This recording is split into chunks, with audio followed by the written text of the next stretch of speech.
આજે હું તમારી સાથે 15 એવા જોરદાર આઈડિયા શેર કરીશ જે તમે ક્યારેય નહીં જોયા હોય અને આ એકદમ નાના પણ ખૂબ જ ઉપયોગી છે, જે તમારી ડેઈલી લાઈફમાં ખૂબ જ ઉપયોગી સાબિત થશે એવી હું આશા રાખું છું. તો ચાલો કરીએ.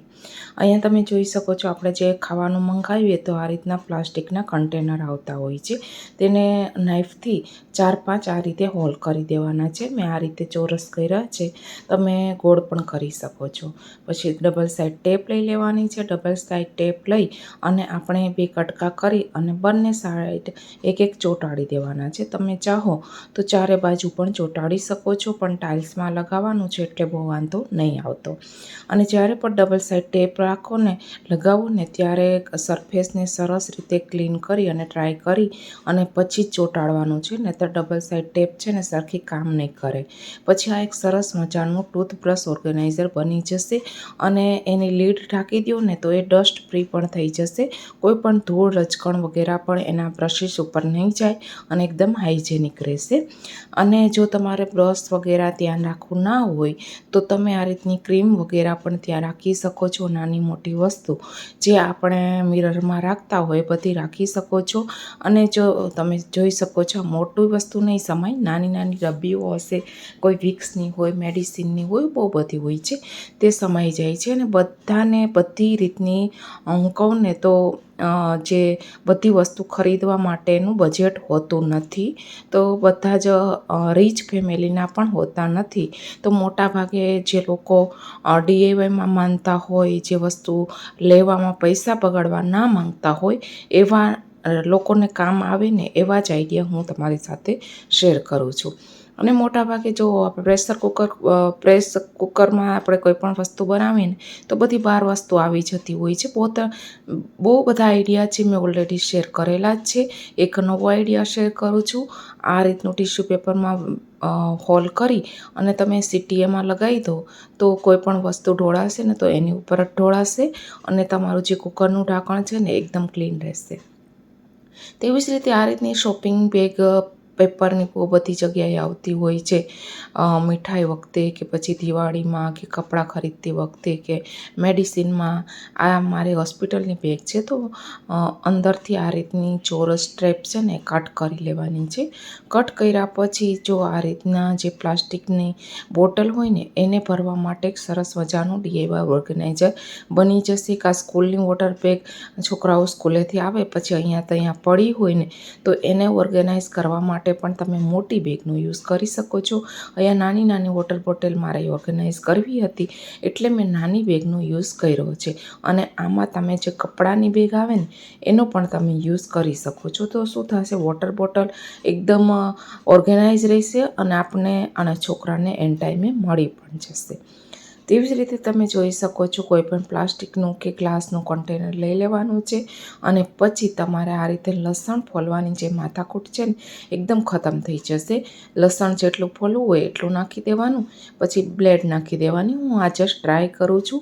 મેં જસ્ટ ગૂગલ ઉપર જોયું હતું કે આ રીતે આપણે શેક કરીએ ને એટલે લસણ ફોલાઈ જાય. તો જુઓ, મેં થોડીક વાર કર્યું ને તો લસણનો ગાંઠિયો છે ને છૂટો તો પડી ગયો છે, પણ થોડી વાર પછી જોયું ને તો કળીઓ પણ છૂટી પડી ગઈ હતી. પણ એટલો મને વર્કિંગ ના લાગ્યો જેટલું વિડીયામાં બતાવ્યું હતું. પણ કળીઓ ઓછી થઈ ગઈ હતી. પણ તોય મેં કીધું તો થોડીક મને મારામાં ખામી હશે, તો ફરીવાર મેં એમાં જે લસણની કળીઓ નાખી અને ફરીવાર એને હલાવ્યું ને તો મોટાભાગના જે લસણની કળીઓ હતી ને એના ફોતરા નીકળી ગયા હતા. એટલે હું કહું ને તો 80% આ હેક છે ને આ જુગાડ કામ કરે છે, બાકી 20% હું કહું ને તો જુગાડ કામ કરતો નથી. આના કરતાં તો જે આપણે મેં ગરમ પાણીમાં ગમે એટલું લસણ ફોલવું હોય ને તુરંત ફોલાઈ જાય. તો બસ એવી જ રીતે હોય છે, કોઈ હેક કામ કરતા હોય, કંઈક ના કરતા હોય. એવી જ રીતે આ શૂ બોક્સ લઈ લીધું છે મેં. શૂ બોક્સ લઈ અને ઉપરની આપણે કવર છે ને એને કાઢી લેવાનું છે અને એકદમ મજબૂત કરવા માટે આપણે ઉપરના કવરનો પણ યુઝ કરવાનો છે. તો નીચેનો જેટલો બેઝ છે ને એવડા જ માપનું ઉપરનું કવર આપણે કટ કરી લેશું ને પછી આપણે એનો યુઝ કરી લેશું. જે ટી શર્ટ નકામા હોય ને એને નીચેથી કટ કરી દેવાના છે અને નીચેથી કટ કર્યા પછી તમારે આ ટી શર્ટને નીચેના ભાગને ઉલટું કરી દેવાનું છે. ઉલટું કર્યા પછી તમારે આને મિડલમાં રાખી અને ચારે બાજુ ફેલાઈ દેવાનું છે. ચારે બાજુ ફેલાયા પછી એક સરસ મજાનું 2 મિનિટમાં એક સરસ મજાનું DIY ઓર્ગેનાઇઝરનું કવર બનીને રેડી થઈ જશે. પછી સરસ રીતે સંકેલી ઉપરનો જે પાર્ટ આપણે કટ કર્યો હતો એ અંદર નાખી દેવાનો છે, જેથી સરસ મજાનું ફિનિશિંગ આવી જાય. બસ નીચે પણ આ રીતે ફેવિકોલથી કે હોટ ગ્લુથી ચોંટાડી શકો છો. બાથરૂમમાં કોઈ ટોવેલ, કોઈ નેપકિન, કોઈ શર્ટ, ટી શર્ટ, ટોપ, કોઈ પણ વસ્તુ રાખવા માટે સરસ મજાનું ઘર બેઠા એકદમ ફ્રીમાં ઓર્ગેનાઇઝર બનીને રેડી થઈ જશે. આમાં કપડાં પણ સારી રીતે ગોઠવણી થઈ જશે, ઉપરથી કપડાં પણ છોકરાઓને પણ મળી જશે. તેવી જ રીતે આ રીતનું બન આપણે બનાવતા હોય તો એક નવી મેથડ બતાવું છું. તમે જોઈ શકો છો આ રીતે હેરબેન્ડ ભરાઈ અને આ રીતે એકવાર ફોલ્ડ કરીને આખી બધી બાજુ આ રીતે એને ફેલાઈ દેવાનું છે.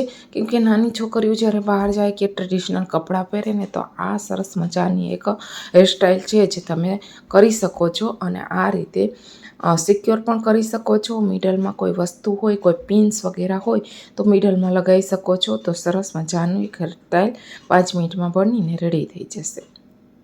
તેવી જ રીતે આગળ જોયું એ રીતે આ રીતે બર્થડે વગેરેમાં પણ બહુ બધા આ રીતના જે છે ને પેપર બેગ આવતી હોય છે. તો આ રીતે બાથ એન્ડ બોડી વર્કની પેપર બેગ મારી પાસે હતી.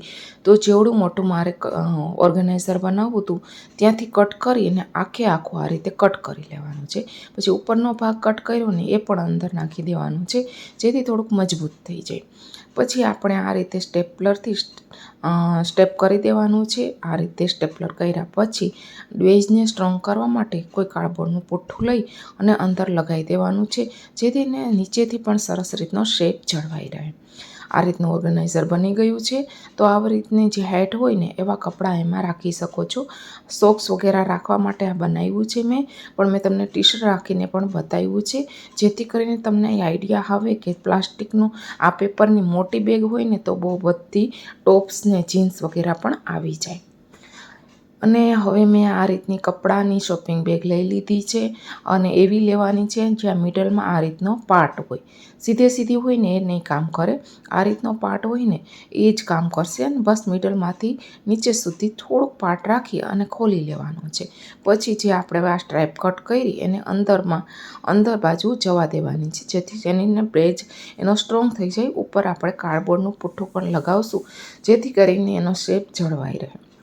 અને આ રીતે આને તમે કોઈ બાથરૂમમાં ટોવલ રાખવા કે પછી બહાર રાખવા કે પછી કબાટમાં રાખવા કપડાઓ ભરવા માટે આનો ઉપયોગ કરી શકો છો. આ રીતે સરસ મજાના ટી શર્ટ 10-12 મારા આવી ગયા છે, તમે જોઈ શકો છો. તેવી જ રીતે આ નજર મારી અહીંયા ગઈ તો આ રીતની હૂક પણ તમે DIY બનાવી શકો છો. પ્લાસ્ટિકની જે બોટલ હોય ને ઢાંકણ હોટ ગ્લુથી લગાવી દેવાનું છે. કોઈ પણ વસ્તુ હેંગ ત્યાં કરી શકો છો. બીજું આ એક સરસ મજાનું DIY હોમ ડેકર છે. કુર્તીના અલગ અલગ ટુકડાને જોઈન્ટ કરી કાર્ડબોર્ડની પેપર ઉપર કાર્ડબોર્ડ ઉપર પેસ્ટ કરી દીધા છે, નીચે ટેસલ લગાવી દીધી છે. અને આ રીતે આખી કુર્તી પણ નીચેથી જો આવી રીતની ડિઝાઇનવાળી હોય ને તો આખી કુર્તીનું કપડું પણ લગાવી શકો છો. એક સરસ મજાનું DIY બનીને રેડી થઈ જશે. આવા 3 પણ તમે બનાવી શકો છો. તેવી જ રીતે આ એક બંગડીનો આઈડિયા છે. બંગડીને અડધેથી કટ કરી હાફ કટ કરી એક ભાગને આ રીતે વાળી અને ઉપર જે આપણે માથામાં હેરપિન લગાવીએ ને એનું બહુ પડ્યું હતું એ મેં ચોંટાડી દીધું છે. તો છોકરાઓની ટાઈ હોય, છોકરાઓના જે કોઈ પણ જે બેલ્ટ વગેરે હોય કે પછી કાર્ડ વગેરે હોય રાખવા ઉપયોગ કરી શકો છો. અને આવી રીતે તમારું પેન્ટ કે પ્લાઝો જો બહુ જ લાંબુ હોય ને તો ઇન્સ્ટન્ટ તમે આ રીતે રબર બેન્ડ ભરાવી અને એને શોર્ટ કરી શકો છો. અને જો તમે એક જ પર્સ લઈને થાકી ગયા હોય ને તો તમે કોઈ પણ સાડીનો કટકો કે સ્કાર્ફ લઈ અને વિડીયોમાં દેખાય એ પ્રમાણે પેટર્ન બનાવી અને તમારા પર્સને એક નવો લુક આપી શકો છો. આ રીતે બો બની જશે. અને પછી જો સ્કાર્ફ વધે તો તમે હેન્ડલમાં પણ સ્કાર્ફને પરોઈ અને એક સરસ મજાનું DIY જે છે પર્સનું કવર બનાવી શકો છો. અને આ રીતના સ્કાર્ફ બહુ બધા આવતા હોય છે, યા સિફોનની સાડી હોય ને એમાંથી પણ કટકો કાપી અને તમે આઈડિયા બનાવી શકો છો. આપણે બહાર જો આપણે આ રીતે પેટ્રોલ ડીઝલ પુરાવીએ ને તો ઇઝીલી એમાં પાઇપ હોય તો એ પુરાઈ જતું હોય છે, પણ ઘરે જો તમારે પૂરવું હોય ને તો આ રીતે વોટર બોટલને કટ લગાવી અને તમે પેટ્રોલ અને ડીઝલ ગાડીમાં લગાવી શકો. કે તમને આ વિડીયો ગમ્યો હશે, પ્લીઝ આમાંથી કોઈ પણ આઈડિયા જો તમને ગમે તો વિડીયોને લાઇક કરજો. ફેસબુક વોટ્સઅપ પર તમારા ફ્રેન્ડને જરૂરથી વિડીયો શેર કરજો અને આ વિડીયો જોઈ લેજો. એકદમ નવા અને જોરદાર આઈડિયા છે, તે 100% ગેરંટીથી તમને કામ આવશે જ. તો આ વિડીયો ઉપર ટચ કરશો ને એટલે વિડીયો ખુલી જશે. તો બસ આ જ હતો આજનો વિડીયો. મળીએ નવા વિડીયો સાથે, ત્યાં સુધી બાય બાય. સવારના 7 વાગ્યા છે ને અત્યારે હું વોઇસ ઓવર કરું છું કેમ કે આજ મને ટાઈમ મળ્યો નહોતો એટલે